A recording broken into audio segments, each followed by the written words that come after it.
Merci, mon cher collègue Si Mohamed Chkandi, de cette belle modération. Je remercie également Madame Otondo et son équipe de l'organisation de cette rencontre. On aurait souhaité qu'elle soit en présentiel, malheureusement, les choses ont fait autrement et on- moi, en distanciel, c'est déjà euh, bien.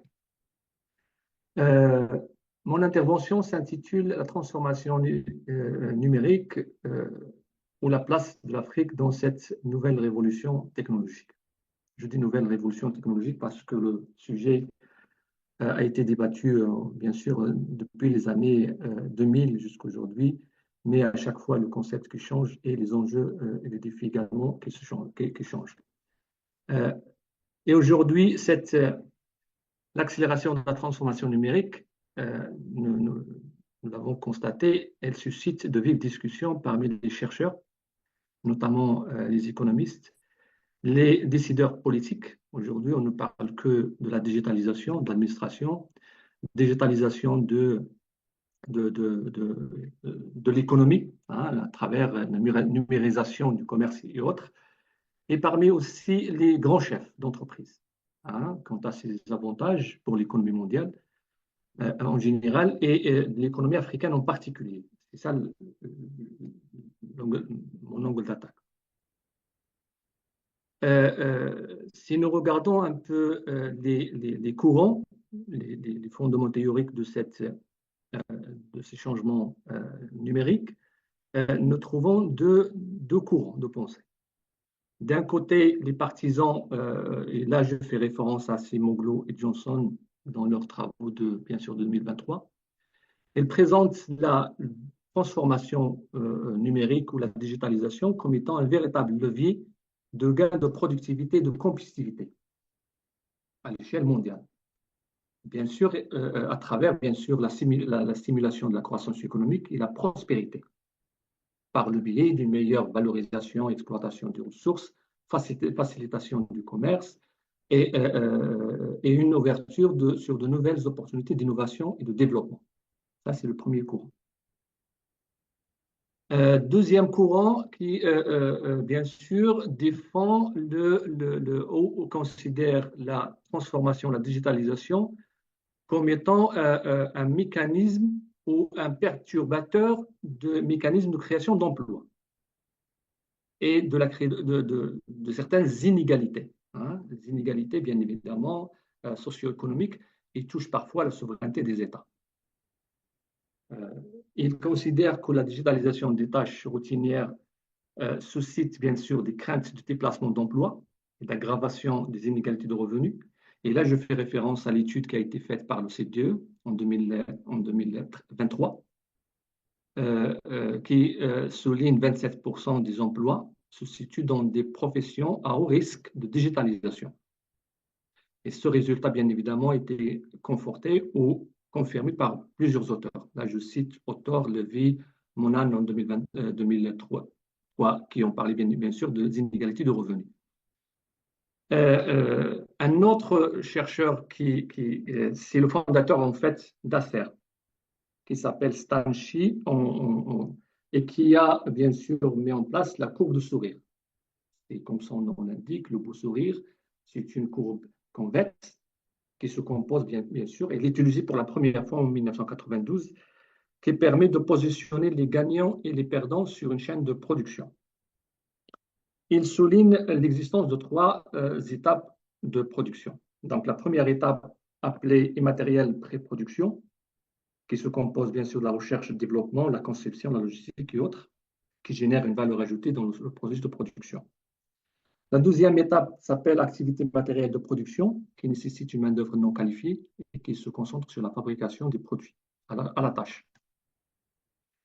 Et troisième, dernière étape, c'est l'immatériel post-production, qui se compose bien sûr, qui se focalise sur les services et l'innovation, le marketing. Ce qui veut dire que aujourd'hui, les chaînes de production changent. Et au lieu que l'Afrique se considère comme étant un berceau ou une véritable opportunité en termes de dividendes démographiques ou de la main-d'œuvre jeune, bon marché n'est plus valable dans ces changements à l'échelle mondiale. Pourquoi? Parce que aujourd'hui, les grands entrepreneurs ne cherchent pas la main-d'œuvre, l'avantage comparatif qui était bien sûr basé sur la main-d'œuvre bon marché n'est plus valable aujourd'hui. Pourquoi? Parce que les chercheurs, les grands investisseurs cherchent une main-d'œuvre qualifiée. Et cette digitalisation, cette révolution technologique pourra poser bien évidemment de véritables défis au continent africain.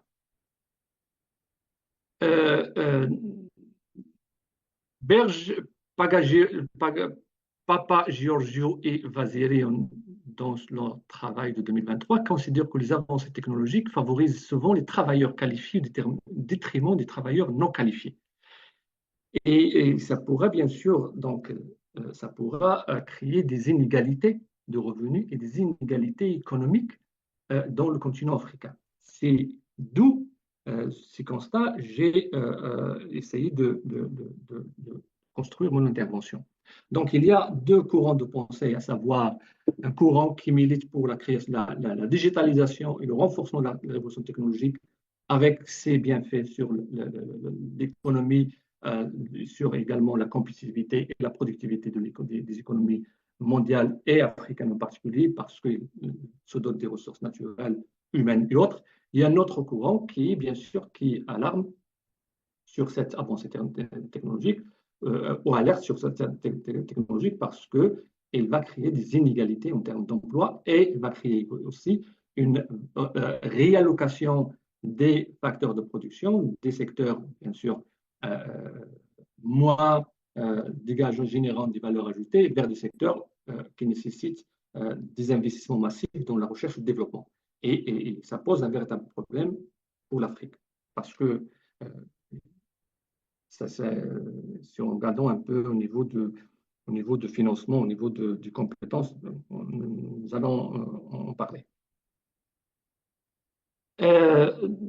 Troisième défi ou constat pour cette digitalisation, c'est qu'elle pourra aussi, vous savez que quand on a des grandes entreprises qui s'installent en Afrique et qui se dotent de la technologie et du capital, elles pourront bien évidemment constituer une position dominante sur le marché africain, ce qui entrave l'accès ou qui met des barrières à l'entrée de certaines entreprises locales et surtout les petites et moyennes entreprises. Ce qui veut dire que cette digitalisation pourra bien évidemment toucher la souveraineté des États à travers bien évidemment le contrôle de la réglementation, à travers le blocage de certains secteurs par la mise en place des barrières à l'entrée de certaines entreprises, surtout les entreprises naissantes ou sénescentes. Très bien. La question qui se pose est de savoir qu'en est-il de l'Afrique dans cette technologie révolutionnaire? Dit autrement, son potentiel d'adoption, les défis et les risques auxquels fera face ce continent. Mais permettez-moi de vous dire que si nous regardons un peu l'évolution du processus ou de la gouvernance politique économique en Afrique, nous pouvons dire qu'il y a une évolution, une dynamique positive par le biais des réformes institutionnelles en Afrique, par le biais également de la prise de conscience quant à ces défis majeurs auxquels fait face le continent africain. Et en 2019, l'Union africaine a présenté une stratégie de transformation numérique pour l'Afrique à horizon de 2023. Donc, on sent qu'il y a une prise de conscience de ces défis et de ces risques. Je cite, conformément à l'agenda 2063 pour l'Afrique et aux objectifs de développement durable, cette stratégie vise à transformer les économies africaines et à favoriser leur intégration, stimulant une croissance inclusive grâce aux technologies numériques et à l'innovation. Donc, cette prise de conscience, elle est là. L'émergence d'une nouvelle génération de chefs d'État, elle est là. Le principe de la coopération afro-africaine, il est là. Donc, qui, bien évidemment, qui consiste à valoriser, à transformer les ressources naturelles sur place et à l'exporter, non pas l'exporter à l'état brut. Donc, toutes ces tous ces enjeux sont là. L'Afrique a bel et bien euh, conscience conscience de ces enjeux. Alors, cette stratégie repose sur 5 piliers fondamentaux. Donc, un environnement favorable. Il faudra que, bien évidemment, les États travaillent sur l'amélioration du climat d'affaires et autres, pour bien sûr attirer les investisseurs et bénéficier du transfert technologique et par voie de conséquence, améliorer leur productivité, leur résilience. La politique et la réglementation, il faudra qu'elle, bien évidemment, s'adapte avec cette nouvelle tendance mondiale.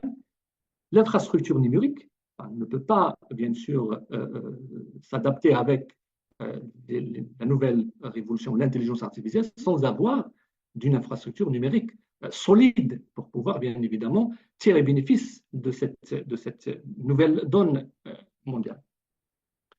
Les compétences numériques, les capacités humaines, hein, ce qui nécessite un investissement massif dans la recherche et le développement, et l'innovation, enfin, l'innovation numérique et l'entrepreneuriat.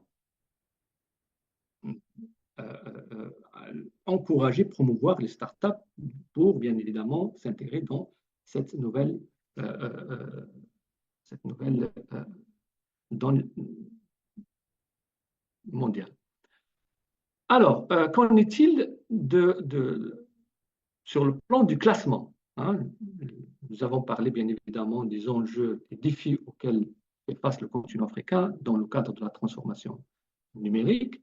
Les initiatives menées par l'Union africaine pour pouvoir s'adapter à cette révolution numérique. Mais maintenant, qu'en est-il du classement de ces pays? Malgré ces initiatives, malgré tous ces efforts, on fait référence au rapport publié par Oxford Insights en 2023, qui a effectué un classement intitulé Government All Readiness Index 2023, et qui a concerné 193 pays du monde. Il mesure la capacité des gouvernements à utiliser l'intelligence artificielle dans leurs opérations et services publics. Il prend en compte divers critères, notamment les politiques gouvernementales, les infrastructures technologiques, le capital humain et l'écosystème d'innovation.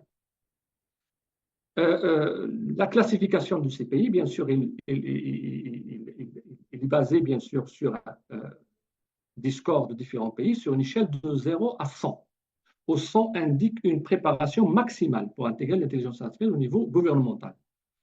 Classement des pays. Parmi les pays africains en matière de préparation à l'adoption de l'intelligence artificielle, on trouve que les mieux préparés à l'adoption de l'intelligence artificielle en 2023, c'est d'abord l'île Maurice, qui se trouve au premier rang africain et 61 rang mondial.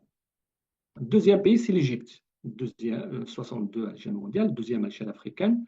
Afrique du Sud, Tunisie, Rwanda, Maroc, Sénégal, Bénin, Kenya, Nigeria et j'en passe.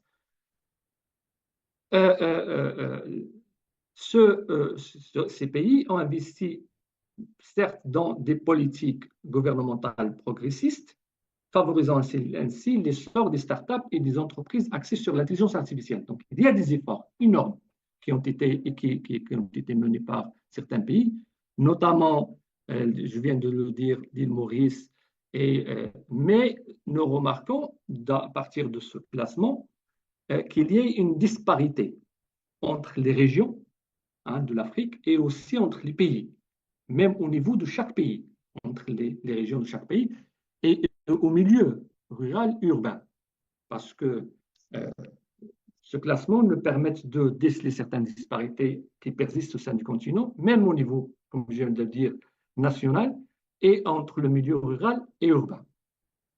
Okay? Mais néanmoins, il y a des efforts qui ont été faits par certains pays. Je cite quelques exemples, surtout dans le domaine de la santé, l'agriculture, les services financiers et l'éducation. Si nous prenons par exemple le Nigeria, elle a essayé de mettre en place des plateformes de données, une plateforme d'intelligence artificielle qui facilite l'accès à des informations pour les agriculteurs. Et ça, cette plateforme s'appelle Zinvus. Au Rwanda, par exemple, Une minute l'intelligence... pour aller. Non. Une minute assez jamais pour ne pas Très bien. dépasser. Au Merci. Rwanda, l'intelligence artificielle est utilisée pour améliorer la qualité de l'éducation. Au Kenya, c'est le service financier. Au Ghana, c'est l'intelligence artificielle utilisée pour optimiser la précision et l'efficacité des diagnostics médicaux. Donc, il y a des efforts qui ont été faits par les différents pays de l'Afrique. Néanmoins, il reste plusieurs défis qui se lèvent à ces pays. Là, je cite quelques défis. Le premier défi, c'est le sous-investissement en recherche-développement en Afrique, qui constitue un obstacle majeur à la capacité du continent à générer des innovations pertinentes pour ses besoins spécifiques en matière d'intelligence artificielle. Le manque de compétences et de formation qui constitue aussi un obstacle majeur. Le capital humain, mais à mon avis, le grand défi auquel fait face l'Afrique, c'est le retard. Le retard par rapport aux autres régions en termes de rattrapage technologique. Parce que si nous regardons un peu les startups en Afrique, surtout en intelligence artificielle en Afrique, ont émergé près d'une décennie après le début de la 4e révolution industrielle, en 2000. Et aucune nation africaine aujourd'hui ne figure parmi les 50 premiers pays en termes de préparation gouvernementale à l'intelligence artificielle. Donc, c'est le rapport de la Banque mondiale. Aujourd'hui, bien sûr, nous avons certains auteurs, certains économistes parlent de leapfrogging, c'est-à-dire le saut de développement en passant, on ne doit pas, bien sûr, poursuivre ou suivre les étapes traditionnelles de développement, mais malheureusement, ce saut, ce leapfrog, nécessite bien sûr des investissements dans le domaine de la recherche-développement, dans le domaine du capital humain, qui constitue un obstacle majeur au niveau de la révolution technologique, et dans le domaine de l'infrastructure numérique. Voilà un peu les grands défis auxquels fait face le continent africain en général et certains pays qui n'ont pas encore entamé la préparation à l'adoption de l'intelligence artificielle et qui, bien évidemment, bloquent un peu l'insertion de l'économie africaine dans l'économie mondiale en général, qui aujourd'hui se base en grande partie sur la digitalisation, la transformation digitale. Je vous remercie pour votre attention.